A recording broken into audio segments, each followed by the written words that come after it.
మన ప్రభువును రక్షకుడైన యేసుక్రీస్తు నామమున ఉదయకాల సమయంలో మీకు అందరికీ శుభములు తెలియజేసు. ఈ దినము క్రీస్తు పొందిన శ్రమలను మనం జ్ఞాపకం చేసుకుంటున్నాం. అందులో భాగంగా ఈరోజు 19వ రోజు. మరి క్రీస్తు యొక్క శ్రమలను మనం జ్ఞాపకం చేసుకోబోతున్నాం.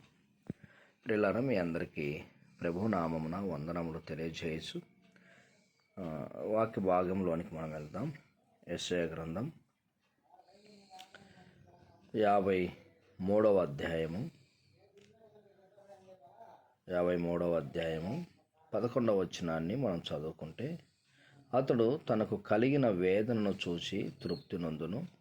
నీతిమంతుడైన నా సేవకుడు జనుల దోషములను భరించి తనకున్న అనుభవ జ్ఞానము చేత అనేకులను నిర్దోషులుగా చేయును. చిన్న ప్రార్థన చేసుకుందాం. తండ్రి, నీకు వందనాలు, స్తోత్రములు ప్రభువా. ఉదయకాల సమయంలో ఈ వాక్యమును ధ్యానించుకోవటానికి కృపను చూపావు, నీకు వందనాలు, స్తుతులు చెల్లించుకునిచున్నాం ప్రభువా. మరి ఈ దినము నువ్వు మాతో మాట్లాడుతావు నమ్ముచు యేసు నామమున ప్రార్థించి పొందుకున్నావు తండ్రి, ఆమేన్.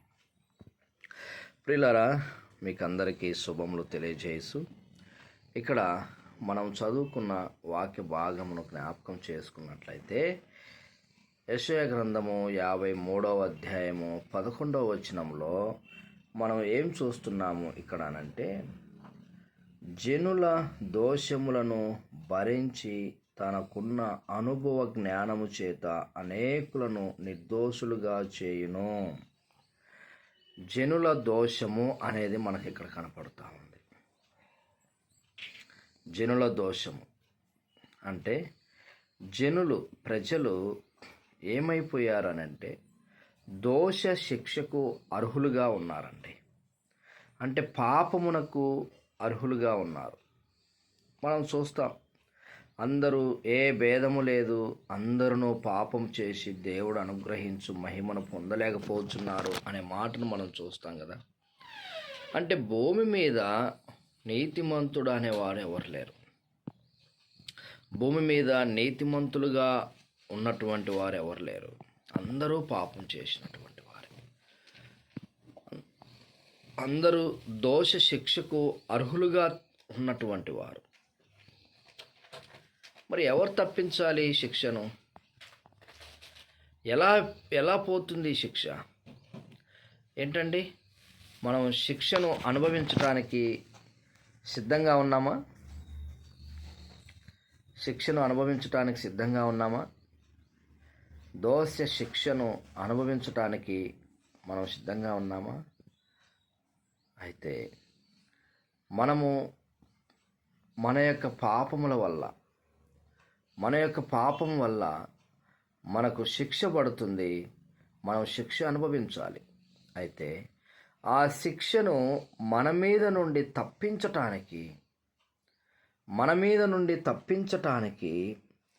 ఇక్కడ అనుభవ జ్ఞానము కలిగినటువంటి వ్యక్తి కావాలి.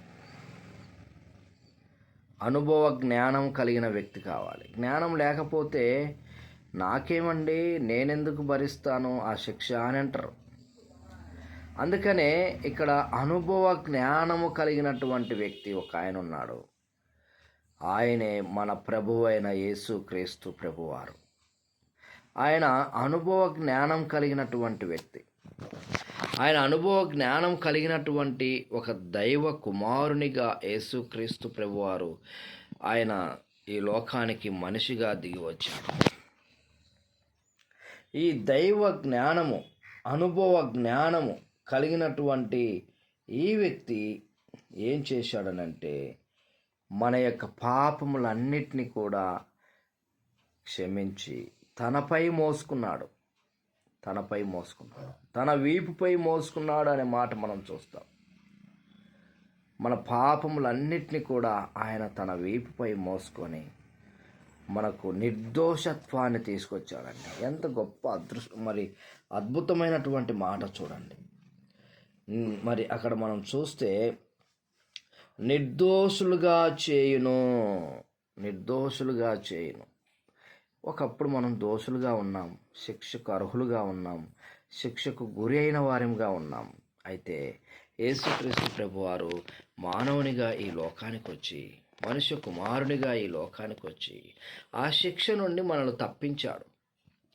ఆ శిక్ష నుండి మనల్ని తప్పించి ఆయన ఏం చేశాడనంటే మనల్ని నిర్దోషులుగా చేశాడండి. నిర్దోషులుగా మనల్ని చేశాడు. ఎంత గొప్ప భాగ్యమో చూడండి. అందుకే యేసుక్రీస్తు యందు మనం విశ్వాసం ఉంచాలి. ఎప్పుడైతే మనం ఆయన యందు విశ్వాసం ఉంచుతామో, ఆయన యందు మనము ఎప్పుడైతే విశ్వాసం ఉంచుతామో ఆ శిక్ష నుండి మనము మరి నిర్దోషత్వంలోనికి మనం వెళ్ళిపోతాం.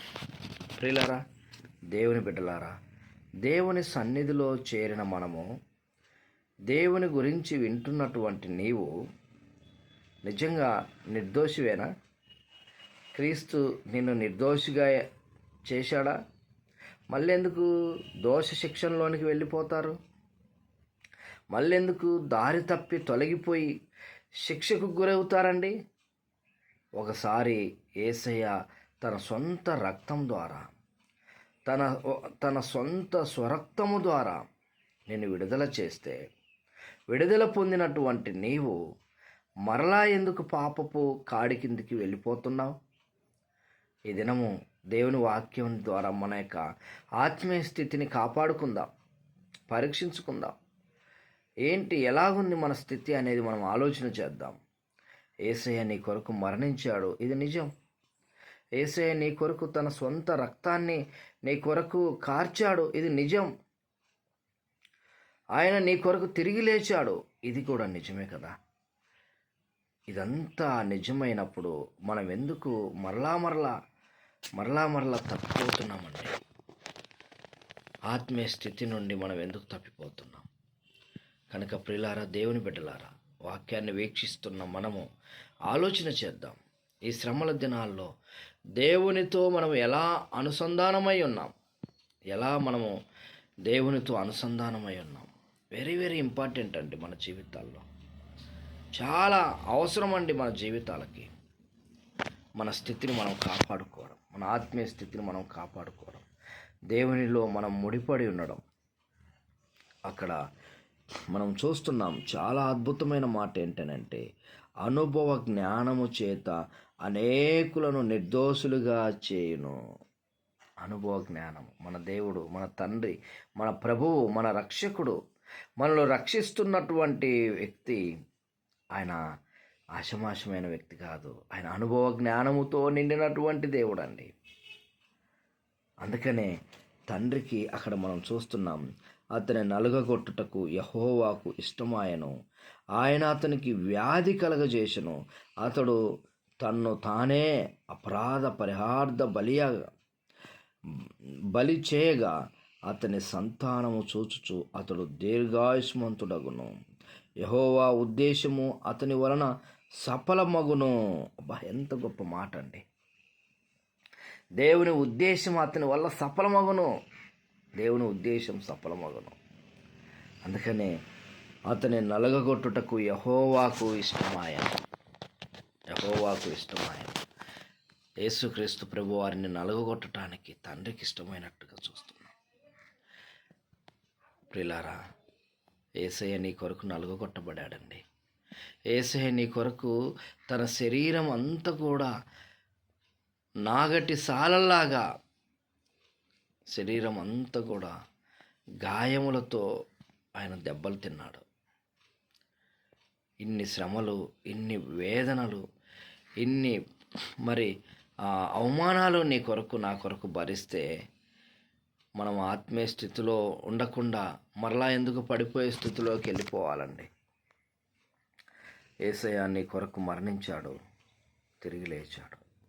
కనుక మనము ఆయన పిల్లలముగా, ఆయన బిడ్డలముగా, ప్రభు రాజ్యము వచ్చేంత వరకు నమ్మకమైన పనివారముగా మనము ఉండాలని కోరుకుంటూ ఈ మాటలనే ముగిస్తున్నా. చిన్న ప్రార్థన చేస్తాం మీ కొరకు. తండ్రి, నీకు వందనాలయ్యా. విన్నటువంటి వాక్యాన్ని దీవించండి, ఆశీర్వదించండి.